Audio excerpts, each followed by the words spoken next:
everyone, this is Warhawk Beyond 2040, and welcome to the first edition of a brand new monthly review series. Where on the 24th of every month of 2026, I will handpick and discuss a jazz album that was released in 1986. So, whether it's a favourite album of mine, or an important album, or an album that might not necessarily be well known, everything will be up for grabs, and this will be part of a countdown leading up to my 40th birthday. Oh boy, oh boy, I'm really trying hard not to think about that too much. So, anyway, this monthly review series will conclude on my 40th birthday on December 24th, 2026, where I will put together all of the albums that I have discussed throughout the year. So I will count them down from the bottom all the way to the top, and I'll throw in a couple of honourable mentions as well. So, what better way to kick off the jazz album 1986 review series with a band that really epitomised the 1980s, and they helped not only redefine the jazz fusion genre, but they also made some of the greatest music ever during the mid 80s to the early 90s. And they were led by one of the greatest musicians of all time. And this is a band that, quite frankly, in my opinion, needs no introduction whatsoever. And they released their self titled debut album in 1986 on GRP Records. And this one is simply called the Chick Corea Electric Band. So, the Electric Band was formed in 1985 by Chick Corea, and it was originally a trio comprised of Chick Corea, John Patitucci, and Dave Weckl. And the Electric Band marked the first time in over a decade that Chick Corea had put together a brand new working band since the breakup of Return to Forever. And after the breakup of Return to Forever, Chick Corea put out a number of different solo piano albums, various acoustic projects, and collaborative efforts. But it wasn't until the mid 80s Chick Corea returned to the jazz fusion genre with a vengeance and launched his brand new working band, the Electric Band. So, the Chick Corea Electric Band self titled debut album, at its core, is a trio, as I mentioned already, comprised of Chick Corea, John Patitucci, and Dave Weckl. And it also features guest guitarists. So we've got Scott Henderson from Tribal Tech, who would go on to become a member of the Electric Band for a short period. And we've got Carlos Rios, who was more of a studio session player. And what more can you say about the self-titled debut album of the Chick Corea Electric Band? For my money, it's one of the greatest albums to ever come out in 1986. It's an absolute masterpiece. The music is incredibly strong, very well executed. The compositions are very memorable. And yes, the music at times does have the style and typical sounds of the 80s, but for the most part, it holds up very well. The production is a little bit muddy in some parts, although I felt that some of the later Electric Band albums had much better production and were great sounding albums. But the songs from top to bottom are remarkably strong and got some very memorable melodies and some incredible hooks. And what do you expect? It's Chick Corea, for God's sake. You know, one of the greatest musicians of all time and a legendary composer. He knows how to write a song, whether it's acoustic or electric. Chick Corea knows how to deliver the goods. And what we got here with the self titled Electric Band debut album is an absolute fusion classic, in my opinion. So let's have a quick look, shall we? Doesn't get any more 80s than that, does it? There's Chick Corea with his guitar and baggy MC Hammer pants. I mean, it doesn't get any more 80s than that. And, you know, Chick Corea, he's a legend. He can wear whatever he wants. Quite frankly, if Chick Corea came out in pajamas, he'd still make one of the greatest albums ever. I mean, look at that. It's about as 80s as it gets. Brilliant stuff. So there is Chick Corea with his trusty guitar. And there's all the tracks and all the musicians who play on the album. I mean, look at that. You've got Dave Weckl and John Patitucci, who just look like little boys. But they were very young and incredibly talented. And look at Scott Henderson here. Even though he was a very young guy here, he was still a badass guitar player even back then. And then you look at Carlos Rios, you know, obviously a little bit older than all the guys on this album, but an incredible guitar player as well. Just wow. Talk about a proper throwback here. Hard to believe this was 40 years ago. Crazy. So there's all the credits and production notes. There's a little story about Electric City and the tale of King Cockroach here. So if you like that sort of thing, there's a little bit of a story here. And there's the maestro again with his trusty guitar. So all of the compositions are written and composed by Chick Corea, with the exception of one co-composition by Chick Corea, John Patitucci, and Dave Weckl. And every track from top to bottom is remarkably strong. And the playing, the musicianship, everything about this album is just amazing and really tight and very fresh as well. Dave Weckl on fire on the drums, John Patitucci switching between acoustic and electric bass. He's just remarkable. Chick Corea, he's on top form with his million keyboards and his guitar. And the guest guitarists, Scott Henderson and Carlos Rios, they're on like 3 tracks each. They just absolutely rip it up. And, you know, what more can you say, really? This is an absolute fusion masterpiece. So we got the first track, which is like 55 seconds long. It's like more of an intro, and that's City Gates.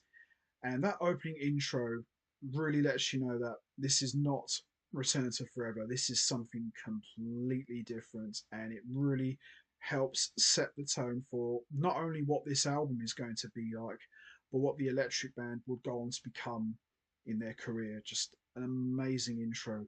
And that goes straight into Rumble, which the drumming from Weckl is just jaw dropping. Someone did once say it sounds like a level for a Street Fighter game. Maybe a little bit, but it's just fantastic. Who cares what it sounds like? It's just incredible. And then we've got Sidewalk, which is one of the most badass tracks of the entire album. Chick Corea is just absolutely going for it on the guitar. And we've got a great guitar solo from Carlos Rios, just absolutely mental. And then we've got Cool Weasel Boogie, more of a laid back track. This time we've got John Patitucci on the acoustic bass, just absolutely amazing. And we've got a burning guitar solo once again from Carlos Rios, just incredible. Not a very well known guy, Carlos Rios, but an amazing guitar player. You know, obviously I know him through his work with Gino Vanelli, but a really good guitar player, very underrated, not well known, but just fantastic. He works really well with these guys.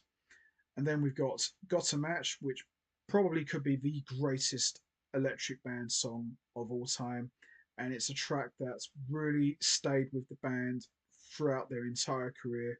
And it's more of a closer for their concerts. It's a great showcase piece for all 3 members. Chick Corea burning it up on the guitar. John Patitucci delivers one of the greatest bass solos you will ever hear. And we've got a great drum solo from Dave Weckl. Just fantastic stuff here.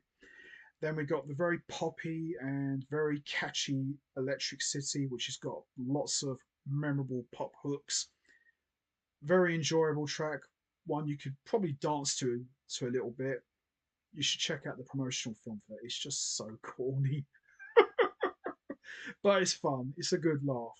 And once again, Carlos Rios just absolutely rips it up here with a great solo on the guitar.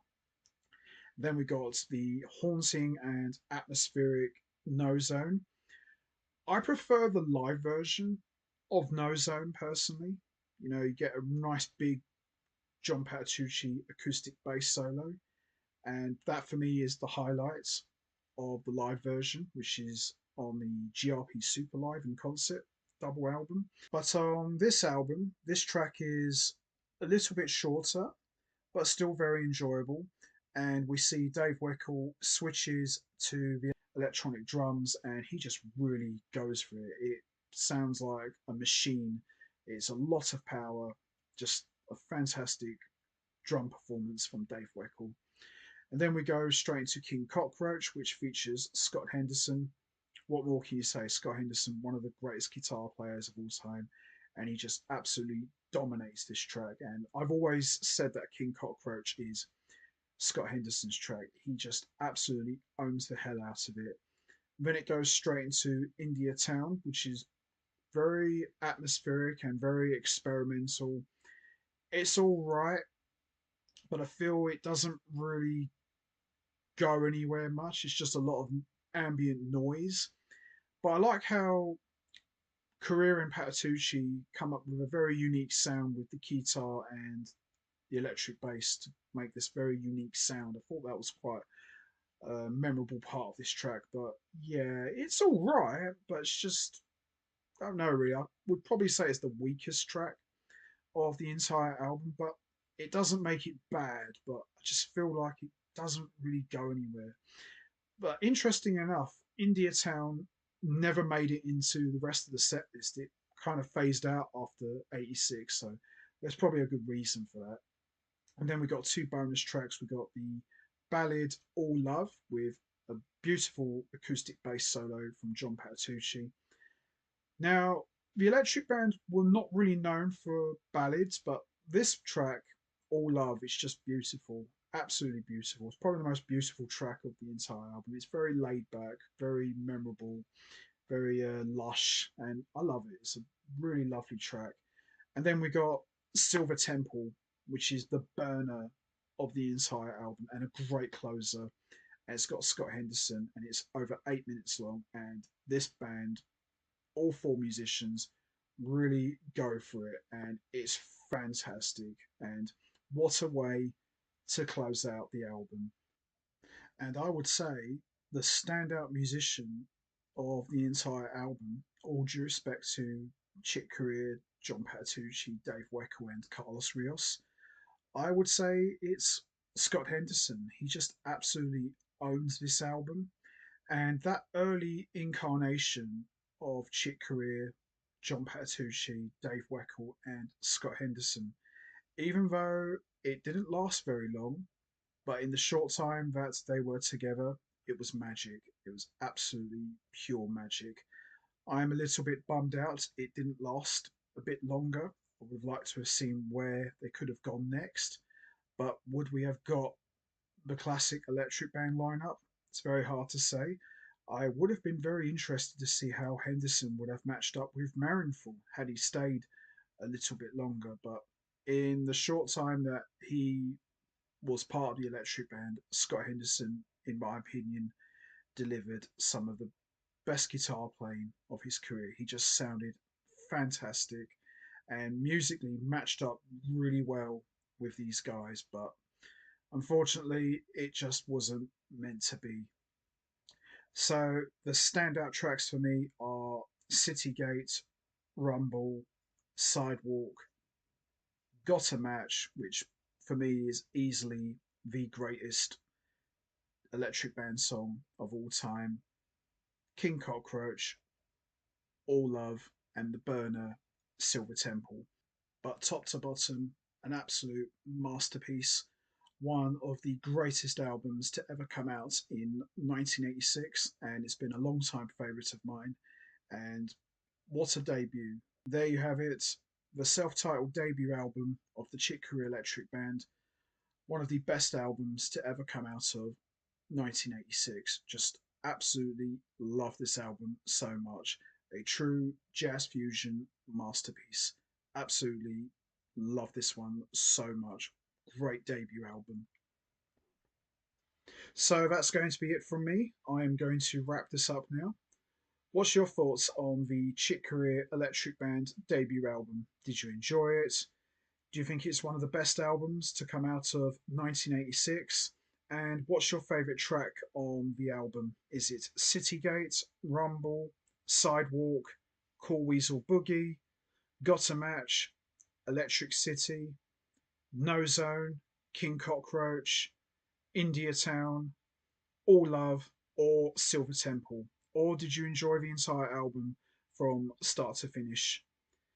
There's no right or wrong answer. We all have our favourite tracks. You know what to do, guys. Hit the like button, hit the subscribe button, leave your thoughts and comments down below, and I will see all of you next month for another edition of the Jazz Album 1986 review series, where I will discuss another jazz album from 1986. So make sure you don't miss that. So until next time, take care, everybody, and stay safe. And once again, as always, much appreciated. Thanks for listening.